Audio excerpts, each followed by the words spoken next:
My name is David Zimmel and host of Shades of Havana. We're filming at The Perfect Ash in Colts Neck, New Jersey. The Perfect Ash was founded in March 2020, and we're excited to be here. It's great to be back, seeing faces, meeting all new people, enjoying a cigar or cocktail if preferred, and having a good conversation. Before we get started, I would like to announce that this will be our last cigar show we film locally before we take Shades of Havana on the road. I'm here with Peter Lederman, Jerry Robinson, and Jeffrey Lampster Lamm. I am smoking a San Cristobal. Why don't you guys introduce yourself and let us know what you're smoking? So I'm Peter Lederman, and I'm smoking a Cohiba Siglo II, which was gifted to me about 20 years ago. Wow, really? A box of them. And I took this out for the special occasion of smoking and talking with you We guys. know you have a good humidor because... Pretty good humidor. The cigar looks like it's in good shape. It's in pretty good shape. Nice. And smoking well, too. I am Jerry Robinson. I am smoking a Liga Privada Drew Estate number 9. This is a midday to late evening cigar for me, so always a pleasure. Thank you for having me back, David. Great to have you back. Awesome time with you guys. Thank you. Jeff Lamm. I'm smoking a Padron. I'm smoking it because my wife likes it. It makes me smell like my Uncle Harry. And it's a real nice cigar. It's a good draw. And it's perfect size for you because you don't like the big ring gauge. I can't, my mouth is too small. When I was a kid, I had a problem, and my mouth never grew. The rest of me, my nose grew. You can talk, you just can't But I smoke. can talk. I talk on the side of my mouth. I'm an attorney. I talk out of both sides of my mouth. So what kind of, interested in, what kind of cigars do you typically like? And when you have a cigar, do you like to pair it with any specific drink, alcohol? What's your pairing? I'm not big on the pairing. Sometimes when I come home from work, when I used to drive back and forth to work, my wife would give me a glass of wine and I'd smoke a cigar. We'd sit outside. So That sounds nice. yeah, that was fun. Going to a cigar store or to an event, it's nice to have something stronger than a glass of wine. Just out of curiosity, did you smoke red wine with it? Yes. Yeah. I would drink red wine with it. But it was the way we would officially start the weekend with my cigar and the glass of wine. So as far as what was the other question? What do I smoke? Or how do I pick something out? Do you pick a particular cigar to pair with if you're going to have a specific drink? No. What I like to do, my cigar collection, it's not as big as Jerry's. No. But it's pretty big. And Well, why don't you tell us? it's eclectic. I have lots of different stuff. The biggest concentration of cigars I have are Tatuaje. Oh, that's my And favorite. I have Nice. a good I enjoy the brand. It's an excellent. It's the prime boutique brand of cigar, I believe. But I like to smoke around. I like to. That's the beauty of what's going on today. Another cigar guy and I agreed a couple of years ago. This is the golden age of cigars. We have such a variety of cigars, and they keep coming out to meet different flavor profiles, different tastes. So I like to see what comes out. I read the blogs and all that stuff, and I try a lot of the new stuff, and I just smoke around. Yeah, That's great. I agree. You try to smoke around as much. As Peter was saying, I got a large selection. I have a 5,000 stick humidors, probably about 3,600 cigars. What do you have? One of the tall? I have a double door, Wow. 6 foot Turns humidor. into an operating room. Pretty much. And one cigar that I continuously go back, and I honestly, within the next few years, they should be on the list for Cigar of the Year, is Plasencia. They've come out with a stick that has not. Which one? I like the Siglo II. It is beautiful, and I'm almost putting it up there in the level of the Padrones, of the Opuses. They really have gotten aggressive with it. And it's a great price. I love the box. The box turns into an ashtray. Yes. It's fantastic. And, it's one of those things you constantly have. Now, pairing-wise, I'm a very big Malbec Syrah guy. I love my red wine. My wife looks at me and she already knows at the end of the night, I come home, we sit on our back deck, and it's just, a few bottles and a good couple cigars. It's a great night. Does your wife smoke cigars? My wife does not smoke cigars. But she'll sit with me. It's very hard to find a woman who would sit with you while you smoke a cigar. You stink, that's why. Exactly. When I come home from a cigar store or an event, I bend over and give my wife a kiss. She opens her eyes and she says, "Go take a shower." Yep. Well, I'll tell you, Take off your just a clothes real and take a funny, shower. quick story. So we put a fire pit in the backyard. And I always loved like the sound of the crackling wood. So I said to myself, I'm going to go with a regular fire pit. They recommended gas. So the first night I put it in, my wife and I sat out there and I had a cigar. And she's not crazy about the smell of cigars. When we went in the house, she turned to me, she said, "The cigar smells good compared to the fire pit." We converted it to a gas fire pit. So, Jeffrey, what about you? Well, my wife and I, we like to have cigars. I once asked her, do I smoke during sex? And she says, I never looked. No, I've been married for 54 years. God bless. And we have a secret in our house on how we keep our marriage going so long. And that is dinner and dancing twice a week. Really? Very nice. She goes on Tuesday. I go on Wednesday, yes. Oh, excuse me. That's a Henny Youngman joke. It's real. The guy who made that joke is dead for a long time. I want you to know. It's very much a Henny Youngman joke. Yes. Henny Youngman, I hired him to do my son's bar mitzvah. Really? Wow. Yeah, and he was very, very. How old was he then? Because he looked like he was dead that night. He was 80. Yeah, he didn't look good. He was going down to Atlantic City to have his bar mitzvah. Then. Yes. Maybe a few weeks later, he was playing somewhere. You might have come along, Dave, but he was at the Channel Club, and he was forgetting the jokes. But he'd start with a joke, and then he'd look at the people and say, "You know it," and everybody started to laugh. It wasn't me. Everybody knew what was going on. But actually, I don't smoke in the house. I smoke H. Upmann Lonsdales that are Dominican. Wow. They fit my mouth. I like the taste of them, and I cut them in half. I have half a cigar. Yeah, I've never seen anybody do this. He takes the cigar and cuts it in half. And I smoke it, and then after a meal, I like to have a cigar. And I live in the worst place to have a cigar. I live in a community, in a condo on the beach, right, in Long Branch, and there's no smoking in the building. There's no smoking on the patio. And I'm a criminal there. They caught me 2 times in the same day. Those bastards, I hate them like it's dead. It's funny he says that about the no smoking on the beaches and stuff like that.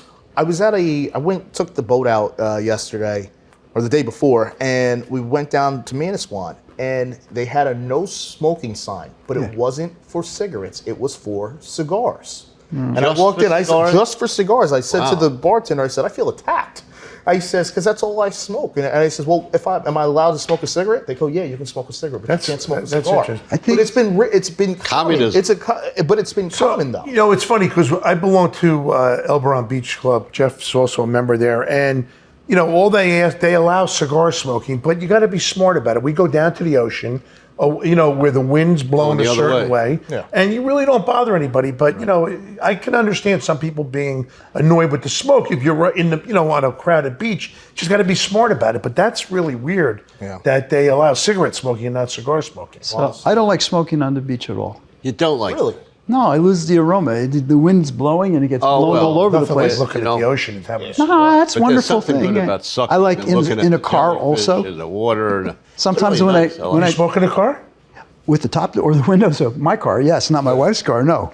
But I like, in the Parkway, so I live in Central Jersey. I drive down to the shore, and it's bad traffic. I just light up, and I enjoy myself. But the wind of circulation does a number of things. First of all, I understand what you're saying. It blows the smoke out, and out of the window, I can't really enjoy it as much. I don't get to savor it. Yeah, the other I thing can is, see that. occasionally I drop an ash. So sometimes I will play golf on a Saturday morning. I've got my golf clothes on. I jump in a car and drive down to the shore. Well, the golf shirts are made out of very, very light material. Mm-hmm. I drop an ash on a shirt, my favorite shirt. Gone. I had a hole that big. Yeah, gone. How many do you smoke a day? I still go to the gym. I work out. You know, I like to do that aerobic You stuff. smoke quite. That's not what he asked. No. So you are in good shape. He tried to tell me he's in better shape than I am, so that's what I heard. So I balance it. So I only smoke 3 or 4 a week. Okay. A week. And if I go to an event or something like that, I can do more than that, or with friends. But normally, I keep it under control. I'm not going to start working out until I get in shape. Okay, that sounds good. As you come in workout clothes, but okay. I might smoke 2 cigars a day. That's 4 halves, or 3 halves, one of the 2. Well, the cigar is built with different tobaccos throughout the cigar, so that it changes as it goes through the cigar. You understand that? Yes. And you're defeating that purpose when you cut it in half, which is your right to do. Which is But that's it's still very getting every interesting. flavor, though. Yeah, he's going to the best flavor. I don't know the difference, but I can tell you an interesting story. You got a minute? I have an airplane, and I flew over to the Bahamas, and behind me landed an Air Cubana plane. Right. And I went with 2 of my friends, and we went over to the gate in the public part of the airport. And the guy opens up a duffel bag, and he's taking 2 boxes from everybody that comes, or most of the people that come off the plane. And I went over to the guy and I said, "You want to sell them?" He says, "That's why I'm here." And they were Esplendidos, Right. Cohiba Esplendidos, Cohibas. and Monte Cristo A's. Yeah. Wow. Big the cigar, long one, right? long Nice one. cigar. Right. I negotiated with them. I bought 20. You sure they were authentic? Hold on a second. Let me Sure finish they this were story. authentic. No, don't give me this lawyer cross-examination. I'm not giving you a lawyer. I'm not Tell the giving you a story lawyer. here. So I bought 20 boxes for $200 a box. I thought it was excellent. I get in a plane. I thought I was going to send them over FedEx, but I secreted them Not in the smart. electronic bays, and I put them all over the airplane. And I flew back to Palm Beach, which is near where the customs was at the time. And the guy was obsessed that I didn't call him an hour in advance, never looked in the plane, got back in the plane, flew to Boca where I live, got out, and it was just like, wow, we pulled this off. I got 20 boxes of cigars. Wow. In came the FBI. Look, I opened up the cigars, started smoking them. Every one of them a counterfeit. Yep. Wow. They made them out of bits and pieces. They didn't have a good ash. They didn't burn. It was something else. So I have a friend. $4 grand. He likes the idea of smoking Cuban cigars. What's that? I have a friend, he's a businessman. Yeah. He likes to smoke Cuban cigars. So a guy comes to his office. I hope he's not watching this. He comes to his office. He will get really pissed at me if I tell the story. But the guy comes to his office. He sells him 4 boxes for $250 a piece. He puts $1,000 on the table, and he's got these Cohiba Behiques. Oh, those are impossible. Behiques, they're hard What's to get. the name of it? Behique. The Behique. Behique. So they're the most expensive cigar. I'm sure they're $150 a cigar upwards, and they only come in boxes of 10. And to prevent the counterfeiting, they have a special hologram on the label, right? And they've done all this stuff to prevent the counterfeiting. So he's so proud. Peter, I got a box of Behique. He says, Counterfeit. I'll meet you. We'll smoke. So it wasn't even the hologram. It had the hologram, but they had a picture on a website of the label. And if you look at the Indian, so these are earlier ones. This one so old it doesn't have the Indian on it. So Cohiba was an Indian. Supposedly they met on the shore when the Spanish landed, right? That's why they call it Cohiba. Yeah, cool. So I looked at the label, and in Cohiba it's like a dollar bill. You know, it's got the lines Yes. engraved so that you know it's not a counterfeit, right? So I looked at the lines and I looked at his label. They weren't even close. Ooh. So I called. I won't mention his name. I got bad news for you. He says, "What's that?" He says, "They're counterfeit." He says, "Well, I like them anyways." All right, enjoy. $150 a cigar. Did you ever have? Well, you know what's funny. And the other thing was they came I in a don't box. pay my prostitute that much.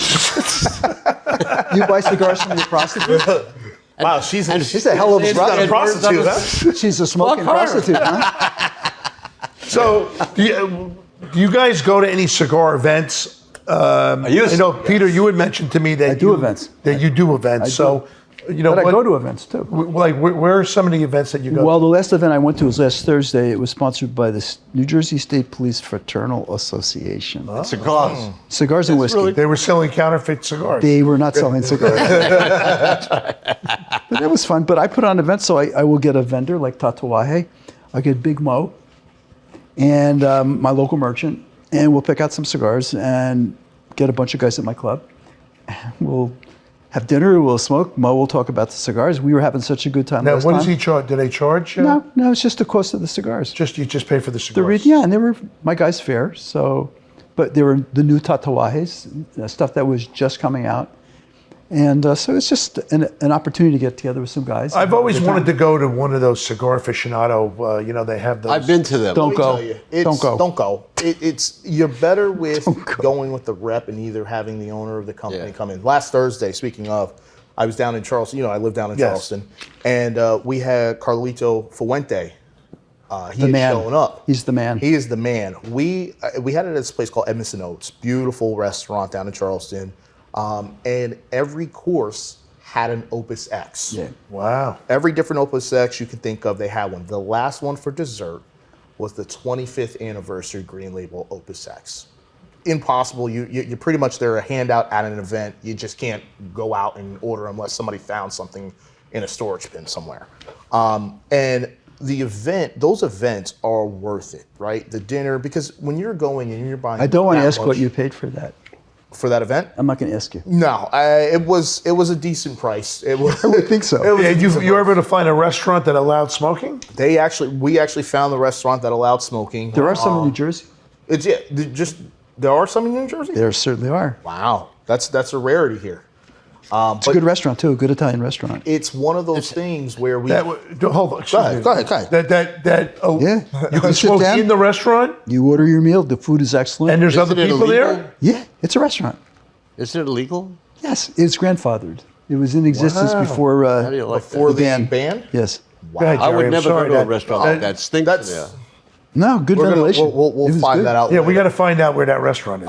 But no, it was one of those events, and they had a lot of rarity cigars. Some things that haven't been touched in 20 years. They had 5-packs of. The bidding, there was some bidding for some certain cigars, and I'll just say upwards. Some people right off the bat were $5,000, and For what, one cigar? or a 5-pack. Yeah. Oh, well, that's Five a different story. $1,000. Yeah, but that was a starting. That was a lot of money. Yeah, so. To me, for $5,000, if you're not getting a buzz, I'm not exactly. getting it.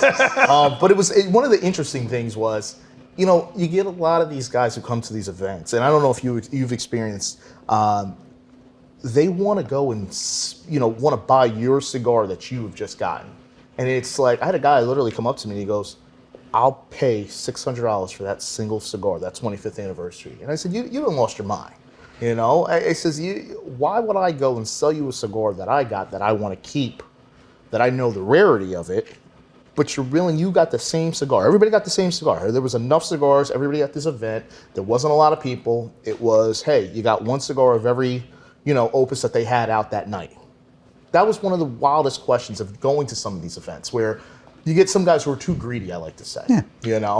So, it's funny. So I always heard that if you buy cigars and you put them in the humidor, and the longer you keep them, the better they are. Yeah. But then I just read something the other day that after like 7 or 8 years, they start to lose their flavor. I think they last forever.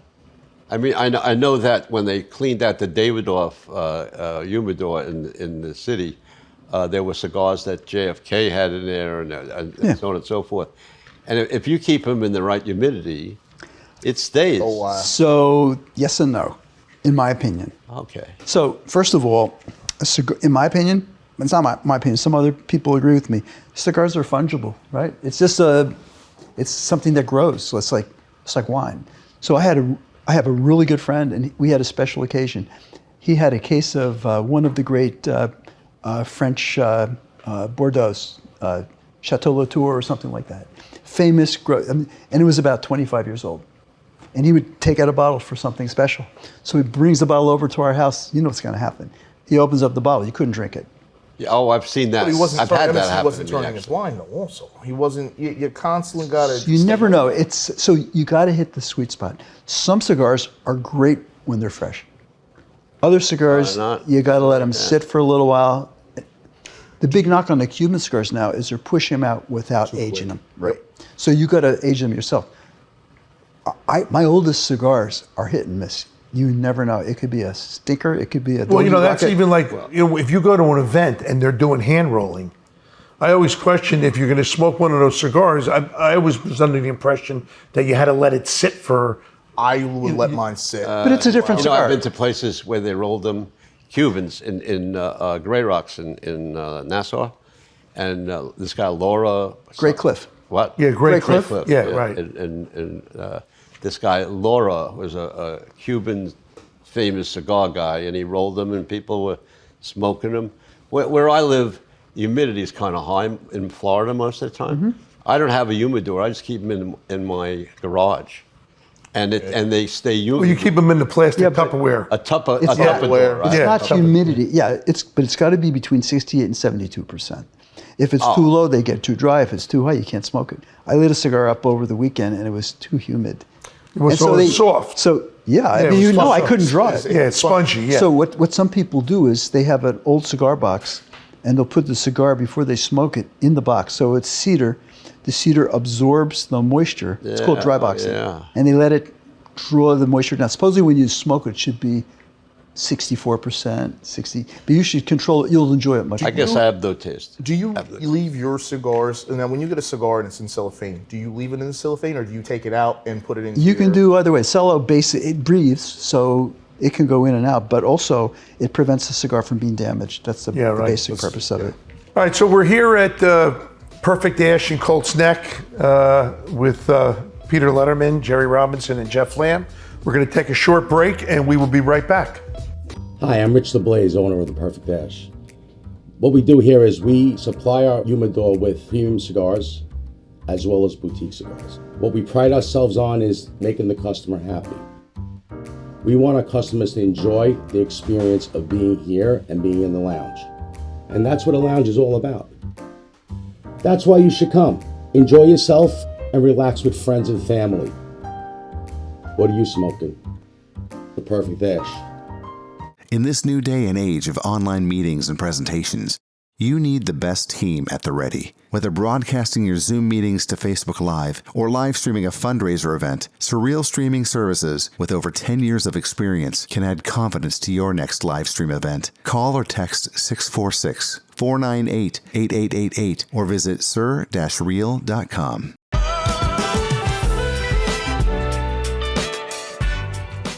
MRD Productions is a full-service digital media company dedicated to creating and producing content with purpose. If you or your company are looking to create a video or commercial that pops, produce a show or podcast of your own, call 718-216-6403 or email info@mrdproductionsllc.com. At MRD Productions, we tell stories. Welcome back to Shades of Havana. We're here at the Perfect Ash in Colts Neck, New Jersey. I'm here with Peter Lederman, Jerry Robinson, and Jeff Lamm. So we've smoked part of our cigar. We're halfway through. How does it taste? Are you enjoying? So this is a special cigar for me. I have dog walking cigars. I've got cigars on the back porch, and I got special Dog cigars. walking. Yeah, My cigars, if I took my dog out for a walk, I'd be in another state. Well, they sell dog walkers. I'm serious. They're that big. Yes. And it's just It's a short story. Walk your dog. It's a Short short story. story. They have cigars now called firecrackers, which are Yes, the Don Pepe fire. Everybody's making great. firecracker size. Yeah, so for a short smoke. Yeah. But This so is this about is to a sell. special cigar I would not smoke except on a special occasion. It's an old cigar, and I was pointing out I bought a box of Padron 80s, which were incredibly strong cigars. I smoked it, I felt sick to my stomach. Oh, wow. So I put them back in my box. I forgot about them. About a year later, I opened up the box. I pulled one out. So the strength of the cigar will diminish over time. Oh, interesting. The next year, I smoked it up. I lit it up. It was perfect. Really? And the first So- time you I didn't didn't like it? that. No, I couldn't smoke it. I got sick to Wow. my stomach. Very So when you buy cigars, you say, how long do you keep them? Yeah. Who knows? They have a shelf life, and they do transition. You basically will lose strength, but I have one cigar, which was a Cuban Davidoff, #1. It's a very special cigar. And I lit it up last summer, and it's really old. And it had no strength at all, but it had a floral quality to it. And it was perfectly made, so I really enjoyed it. But Interesting. I lost my sense of taste when I had that's COVID. why you cut them in half, right? Well, no, that was before. I cut my hair before. My son says to me, Dad, you never had taste. But I lost my sense of taste. And then started smoking. And the only reason I smoked was to get the taste of my wife's cooking out of my mouth. How's your cigar? She had the worst. So She I stinks. want to just, Peter mentioned something to me during the break, which Right. was very interesting about the FDA. Peter, why don't you tell us what you heard? So the FDA has been trying to regulate cigars for a long time. And a lawsuit was brought by various cigar organizations. And they've been fairly successful. But does the FDA control cigarettes? They do. They do. Oh, okay. Sure. I just wanted to know. So what they wanted to do is they wanted to control cigars. Also, they had a date after which any new cigar had to be submitted to them. They would test in their laboratory. The producer would have to pay for it, all sorts of paperwork, regulation stuff. Yeah. And ultimately, they would approve it or not approve the cigar. So this was challenged, federal district court. The lawsuit's been going on for 6 years. And this morning, we learned that there's an opinion from the district court judge, who was a Obama appointee, and he said that the FDA did not follow the procedures. Now, what they're trying to do is differentiate the flavored cigars, like most of the Drew cigars. A lot of them are flavored. Most of them, no, 95% of them are. Yeah. Yes. And that's where they make all their money. And they're very popular, but they don't want young people to smoke. And they think flavored cigars encourages people to smoke when they shouldn't. But they try to differentiate, the industry tried to differentiate what they call premium cigars, which are long leaf cigars like we're smoking today. Yeah. And the judge said the FDA did not really show where long leaf cigars would be the same as the flavored cigars, which means there's a good chance that the FDA regulations will fail. It's interesting. So it was a big, well, yeah. It's a big. I read an article that said if you smoke 1 or 2 cigars a day, Right. you have very little chance of getting cancer. Yeah, and if you Is that inhale, right? If you if smoke you more than inhale or that, not, you have a chance. yeah, and if you inhale or not, that's important. That's important. Oh, Yeah, I don't you know many inhale- people that inhale at all. Jeff, if you could find that article, send it to me because I want to show it to my wife. Yeah, you go. I have it. Very important. So If I you- don't have it, I'll write it. So we Right from mine. Well, Mine's a I know doctor, all so I three- really- I know of the three. We're all golf enthusiastic. Right. Yeah. So we have this PGA and the LIV Tour. What is your what's your opinion on that? I'm going to start on this one, Dave. Here's the thing. You got a lot of golfers who are up in arms about other golfers trying to go to another league. We don't complain when the NFL has another league. We don't complain. Well, NFL complained. NFL complain, Yeah. but the players want to go out and continue to play throughout the year, right? We have different leagues throughout many of different organizational sports. For the players that are headed over to the LIV League, they're going to make the money, right? They're still playing in the same tournaments. They're still playing in the same style. I don't believe that they need to be excluded from any of the local PGA tournaments. Honestly, here's the thing. I think you're going to lose a lot of viewership because you're not going to have your Phil Mickelsons. You're not going to have your Dustins or any of those guys that are truly guys you see in the playoffs or the final rounds. Okay, one of the big things that they looked at, and they threw a lot of money at Tiger, and Tiger said no. But we also know that Tiger's an ambassador to the PGA. Okay, and I don't see him really ever going over there, but when it comes to these times and when it comes to things like the Ryder Cup or the U.S. Open and stuff like that, a lot of these guys, they do well in these tournaments. And to now allow them to go over and you're going to scrutinize them going over, there's an issue. No, I also They can think play in the majors. They can play in majors. They But can't they play can't in the play in the Well, Yeah. it depends who sponsors the right. event. The sponsors. question is, I just heard this morning actually with the Masters. It's going to be interesting whether or not, because some of these guys have exemptions already Right. to play in the Masters. So, can they even keep them out? Probably not. There are other rules that if you don't, whatever kind of rule that you display, whether you're a criminal or whatever, they kick you out of the PGA and you lose all your exemptions. I don't know if that's going to be an issue. My issue is a little different. I got two sides of it. One, I don't think you could stem competition. I think competition is important. I think it'll bring the PGA out of where they are, and they make a ton of money, and good for them. And I think this LIV thing is cool. My other issue is I don't like who's sponsoring LIV. That bothers me. It bothers me that we're in the woke time frame now, and the Me Too, and the Black Lives Matter, and all that other stuff. And the country that's sponsoring this, all of the people that bombed 9/11 were from that country, and they killed this reporter and the head of the What country. about the fact that the United States buys oil from Saudi Arabia? And we buy oil from Saudi. Okay, I think it's wrong. By the way, we don't have to buy oil from Saudi Arabia. That's right. I don't want to talk about that. That's not an issue. But I that side of the coin, I really don't like the idea of it. And time heals a lot of things. But I think from a PGA standpoint, with respect to the LIV, I think they got to just say, hey, there's a competitor out there. Let's make it better for us, and get more people into the deal. Everybody that plays is an independent contractor. They're not on a team. But they're licensed. Right? They're licensed. They carry a card. And there is something the PGA does. If you have a certain amount of winnings in a certain amount of years, you get a pension from the PGA when you stop playing. That's the only thing that I know about.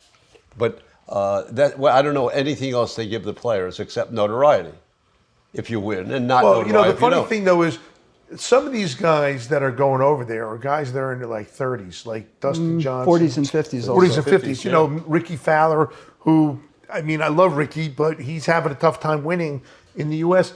And let me tell you what, when you think about it, the money that they're throwing at, it's really tough to walk away I understand that. It's life-changing. But that's the point. They're not playing for money. They're putting on exhibitions. They're not really playing in golf tournaments, and they're trying to make Saudi Arabia look good. It's they call it sports washing now, I think. And the other half of it is it's not competition. It's I think that's being done because it's like the honeymoon phase of any business. You start out with big deals and you get some notoriety, and then you evolve into what has to happen with respect to sponsors and creating something so another group can play. Do you think the PGA ultimately will relax and allow these guys to play on both tours? If it affects their viewership, it's only competition. If they have to. if it's competition, if they really have to, they will relax it and allow them to come back. I think they will. But what My PGA Patron went out. That's what I want to know. Where's You need a lighter? Where's the lighter? Right here, Somebody friend, stole right the here. lighter. That's a hell of a. I wouldn't know how to That's use lighter. this. What is this? You can't get that on an Don't burn airplane. yourself. Jeff, that's a rectal It's a thermometer. thermometer. You want When it gets to 98.6, sell. So I'm against the LIV. Where's that little one? You are I had against tonight? I am against it. Yes, I think it detracts from the PGA. A little black one. No, I think they don't provide competition.